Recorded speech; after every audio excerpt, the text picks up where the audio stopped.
This is Intel Radio, featuring InvestorIntel and breaking stories with host Ellis Martin. Today I'm speaking with Richard Brescianini, General Manager of Exploration and Development for Arafura Resources, trading on the ASX under the symbol ARU. Arafura Resources is an Australian company with a world-class rare earths resource in the Northern Territory of Australia. The Nolans Rare Earths project is well advanced, and Arafura is on track to enter the global supply chain this decade. Richard, welcome to Intel Radio. Thank you, Ellis. I really appreciate it. Would you give our listeners new to your company an overview, if you don't mind? Yeah, sure. Look, we've been around for a while, Arafura. I'm sure most of your listeners on InvestorIntel will know this. We've been working at rare earths without being distracted on other metals. We've been working on rare earths since around 2005, focusing on the Nolans project in the Northern Territory. It's been a long journey for us, but we think that we're better positioned now than we ever have been to execute the project. We're reasonably well cashed up at this point in time as well. We've had our ups and downs in that regard as well over the years, as most other companies have. But again, we're well positioned insofar as our ability to execute our project with our cash position. We've learnt a lot over the years. Our major asset is in the Northern Territory in Australia. It's in an isolated location, but it's not a remote location. That gives us plenty of advantages. We're only a small company. We only have around 20 people in our organisation. We have a couple of offices in Australia. Perth is our main office. We have a regional office in Darwin in the Northern Territory where we keep quite close to the regulators in that particular jurisdiction. We think it's an advantage having an office there. Over the years, we've sidled up to different shareholders, including Chinese shareholders, and we think that separates us from the pack insofar as our strategic alliances are concerned. So that's really us in a nutshell. We're focused on rare earths, the Nolans Rare Earth project in the Northern Territory, and we're getting inching closer to completion of the project. Speaking of Chinese shareholders, you will be producing neodymium and praseodymium, two main materials used in making magnets. The demand for magnets is ever increasing worldwide. Mining companies such as yours that can deliver these materials may offer very nice value to shareholders.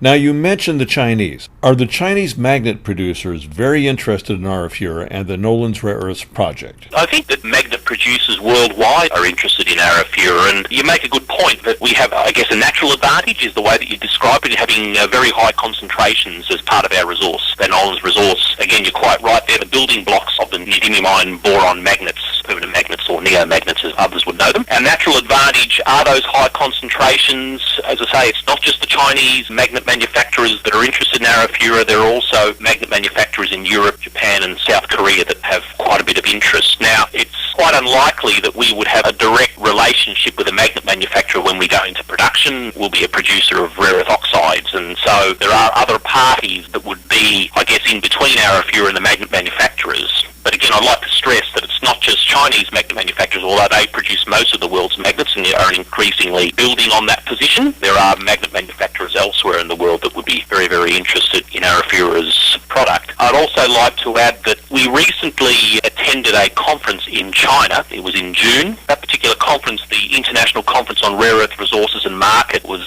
heavily invested in by magnet manufacturers and others who participate in the rare earths market in China. Certainly in that conference we were invited to speak. Very intense interest in Arafura and its products moving forward. And again, we think we're very, very well positioned in that regard because we understand, as most people, most commentators would agree, that magnets are the fastest growing end segment of rare earths moving forward. I think it's growing at somewhere between 10 and 12% per annum, and it'll be worth upwards of $18 to $20 billion at the end of this decade, just when we're coming into production. So we're very highly leveraged to those particular rare earths. Most of our revenues will come from those particular rare earths. We're very fortunate in having a resource that is well endowed in those particular rare earths. Is it too early to meet with suppliers of these rare earths to the manufacturers as far as offtake is concerned? Or are these discussions beginning to happen now? Those discussions have been happening for quite a number of years, Ellis.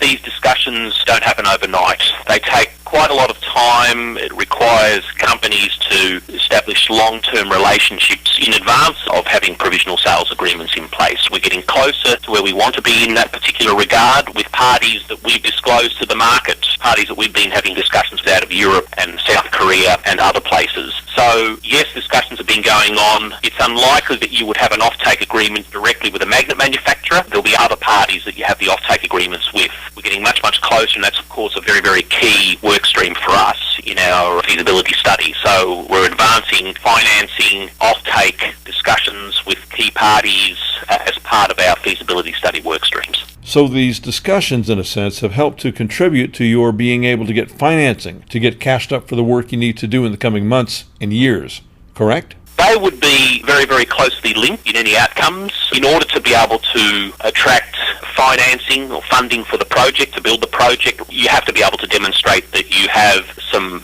sales agreements in place, provisional sales or binding sales agreements in place.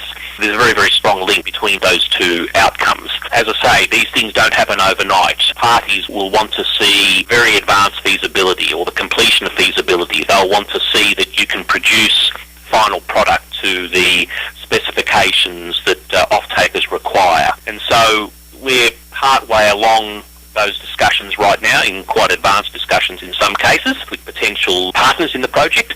And most importantly, though, that link has to be established insofar as your ability to produce final product, which we've done. We've produced 5 products, including our key NdPr, neodymium praseodymium product, to the specifications that are required by the market. And we've gone through what we call a customer qualification program. We're quite happy with those outcomes. And importantly, of course, those that we've placed our product with are quite happy with those outcomes. Beyond the feasibility study, which you mentioned that, from what I understand, will be completed during the second half of 2015, what are the next steps for the company before going into production at the end of the decade? The completion of feasibility is obviously a very, very key step for us in the second half of 2015, as you point out, coupled with discussions around sales agreements and financing. We also are advancing our EIS and permitting arrangements with the Northern Territory and Australian governments as part of our completion of feasibility. And of course, we're also on the hunt for an offshore site for our rare earth separation plant, again, as part of our completion of feasibility. Beyond the completion of feasibility and our ability to lock in those sales agreements, as I mentioned earlier, really we're looking at a timescale of being in construction by the second half of 2016 and possibly with mining